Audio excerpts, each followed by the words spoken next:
Afinal de contas, o que são os cristais? Muitas pessoas dizem que possuem propriedades de cura, libertação de vícios, purificação do corpo e até mesmo eliminação de malefícios.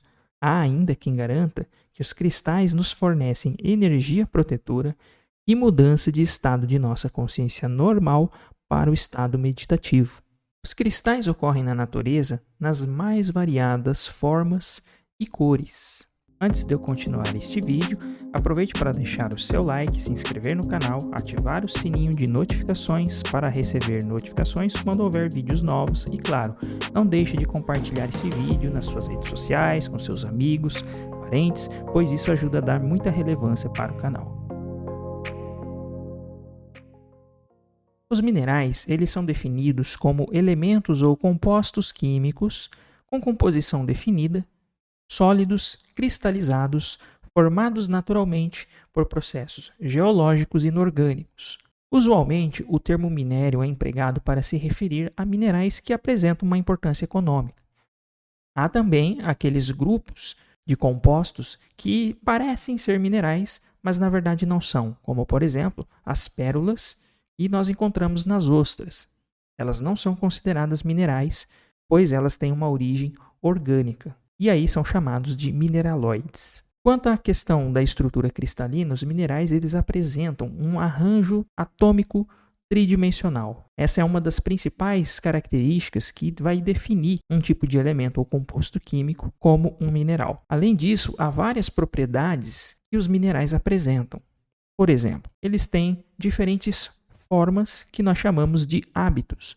Alguns minerais têm hábitos laminares, pois apresentam estruturas organizadas em pequenas folhas ou lâminas, como por exemplo as micas, e tem aqueles minerais que têm um formato natural do tipo prismático, como por exemplo o quartzo. Outros minerais têm um formato mais fibroso, como por exemplo o tremolito, e também em formato acicular, ou seja, um formato parecido com uma agulha, como a aragonita. Alguns têm um formato mais parecido com uma tábua e são ditos tabulares, como a barita, e têm formatos equidimensionais, formando estruturas geométricas com lados parecidos em termos de dimensões, como por exemplo o octaedro de fluorita. Além disso, os minerais também variam bastante em relação ao seu brilho. Alguns apresentam um brilho metálico, como a pirita, e outros apresentam um brilho não metálico, como o quartzo. Também apresentam variações em relação à cor. Alguns apresentam um único tipo de cor, como por exemplo o enxofre. Todo enxofre é amarelo. E esses são ditos idiocromáticos. Porém, minerais como a turmalina podem apresentar variações na natureza e cores diferentes, como por exemplo a cor preta e a cor verde. Neste caso, nós dizemos que são minerais alocromáticos. Também variam de acordo com o grau de transparência. Quando o mineral é translúcido, isso significa que a luz atravessa esse mineral com mais facilidade. E quando eles são opacos, como no caso da magnetita, isso significa que a luz não atravessa este mineral. O quartzo é um exemplo de um mineral translúcido. Eles também variam bastante de acordo com o grau de dureza. Alguns minerais apresentam o grau de dureza 1, como por exemplo o talco. Significa que ele é pouco duro. Inclusive, se você pegar um talco ou uma gipsita e raspar com a sua unha, você consegue arrancar pedaços desse mineral. Porém, existem outros minerais que têm um grau de dureza bastante alto, como é o caso do diamante. Os minerais também variam bastante em relação às suas propriedades magnéticas e propriedades elétricas.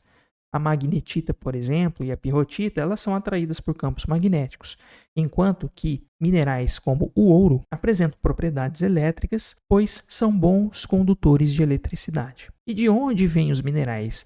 Bom, os minerais podem vir de várias fontes. Eles podem se formar a partir da solidificação do magma do nosso planeta. O magma seria aquilo que nós conhecemos por lava que sai dos vulcões. É composto basicamente por elementos e compostos químicos em estado líquido, devido às altas temperaturas. Os minerais também podem se formar a partir da evaporação de soluções aquosas e precipitação, então, de alguns desses compostos, como é o caso, por exemplo, do cloreto de sódio, que muitas vezes está diluído na água do mar e após essa evaporação da água, permanece ali alguns cristais de sal. E também podem se formar a partir da sublimação de vapores. Além disso, os minerais também podem ser classificados como elementos nativos quando eles apresentam apenas um único tipo de elemento químico em sua composição, como é o caso do manganês, do cobre, do ferro, do zinco e também do ouro. Alguns minerais compõem o grupo dos chamados sulfetos, pois apresentam na sua composição o elemento enxofre, como a pirita e a galena. Outros compõem o grupo dos óxidos ou dos hidróxidos e apresentam na sua composição oxigênio e hidrogênio, como é o caso da hematita, que contém ferro, e a bauxita, que contém oxigênio e alumínio. Temos o grupo dos halóides, que contém na sua composição básica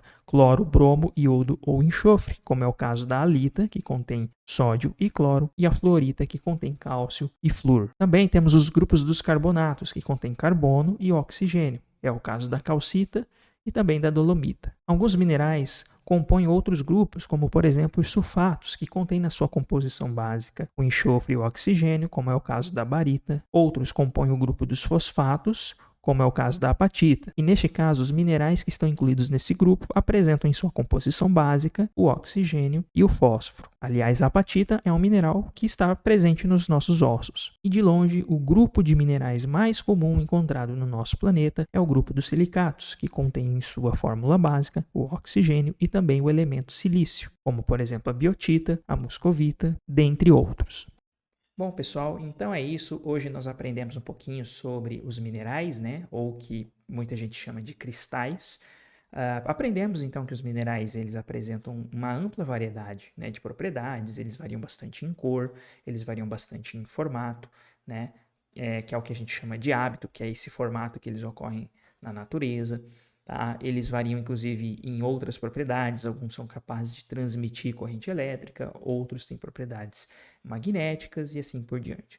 Mas a pergunta que não quer calar é a seguinte: e quanto a propriedades de cura, né? Ou propriedades, por exemplo, de alinhamento, né, energético, de pontos do nosso corpo e coisas assim, tá? Bom, esse tipo de propriedade, pessoal, dos minerais, nós não temos nenhuma evidência das ciências, né, da natureza, como, por exemplo, a química, a física, a própria geologia, né, que algumas áreas da geologia também estudam aí os minerais, a geofísica.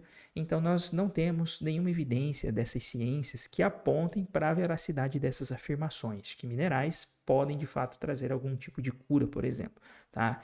Então, o que nós aprendemos hoje seria aquilo que de fato pode ser medido, né? Pode ser medido por um físico, pode ser medido por um químico, por um geólogo, por um geofísico, tá bom? Bom, então é isso. Muito obrigado pela sua atenção até aqui e nos vemos na próxima.